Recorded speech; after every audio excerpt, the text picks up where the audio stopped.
part of the toy group. Wah, baby, with the Cavalier King Charles Spaniel. That's a mouthful. Yorkshire Terrier, Yorkie. But not all terriers are in the AKC Terrier Group and the Silky Terrier. Speaking of silky, that's a perfect word to describe the Havaneses' coat. In fact, the Blanquito de La Habana, which was a Cuban breed before the Havanese, was also called the Havana Silk Dog.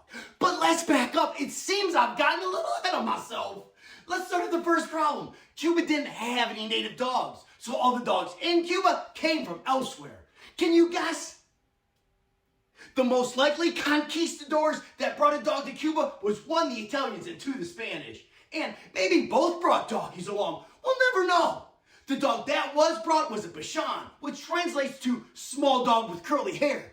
But the Bichon is not a sporting dog like the labrador that could be used for hunting wild game, so why did they bring a small dog with curly hair?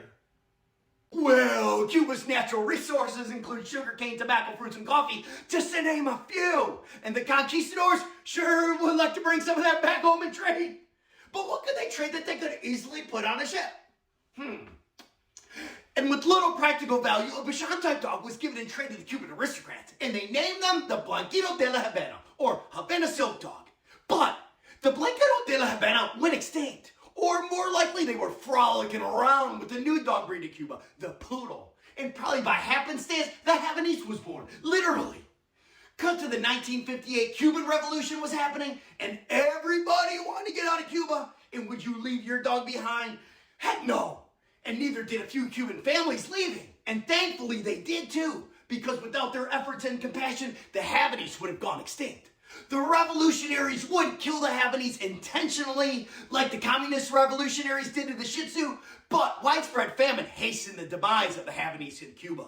But a breeder named Miss Dorothy Goodell found the three Cuban families that still had their beloved Havanese dogs. And Dorothy started the Havaneses revival in the early 1970s. A real Havanese advocate, Miss Goodell even spearheaded the Havanese Club of America, which she formed in 1979. And her efforts paid off when the Havanese became recognized by the AKC in 1986. Can you guess where the Havanese ranks in popularity according to the AKC? 24, proving that the Havanese is still a great companion dog today. Now, let's dive into what makes the Havanese so desirable and what events you can enjoy together. Obviously, the Havanese is not a sporting dog, so they're not historically for the average person. But today, you and I can enjoy the Havanese's companionship without being an aristocrat. And that's a good thing, because they really are a wonderful dog breed. The Havanese's companionship includes playing peekaboo around the furniture, throwing and receiving small stuffy toys, and having your Havanese lay on top of the back of the couch as you take a break from the daily grind. The Havanese is low maintenance, but does require going outdoors for potty breaks and leash strolls around the neighborhood. The Havanese is a happy and playful dog that is ideal for people who need mental breaks.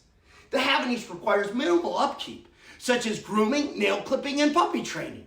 The Havanese is a smart and intelligent dog, and you'll need to be smart and intelligent too by finding a Havanese breeder or rescue who loves and supports the Havanese, taking your Havanese to a veterinarian for vaccinations, socializing with other friendly dogs, and cleaning your Havanese's dog bowls and food containers. Your Havanese may be nervous around toddlers, but you shouldn't be nervous about getting a Havanese if you live in an apartment. The Havanese are not active barkers. The Havanese can be crated, but not for extended periods. They're short, but they still like to run around and play.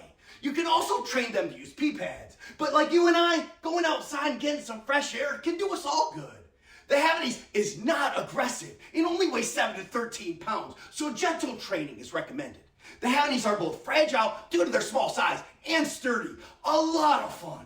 Are you considering a Havanese? Well, don't pull your hair out. And the Havanese doesn't shed either. Plus, their hair is hypoallergenic, and that's nothing to sneeze at. To further develop your 14 to 16-year partnership, you can enjoy confirmation, classes at dog shows, fun companion events, and they are the perfect therapy dog. They certainly cheer me up. Now, would you let a Havanese lay on the back of your couch? Yes. Comment below if you enjoy learning about dog breeds.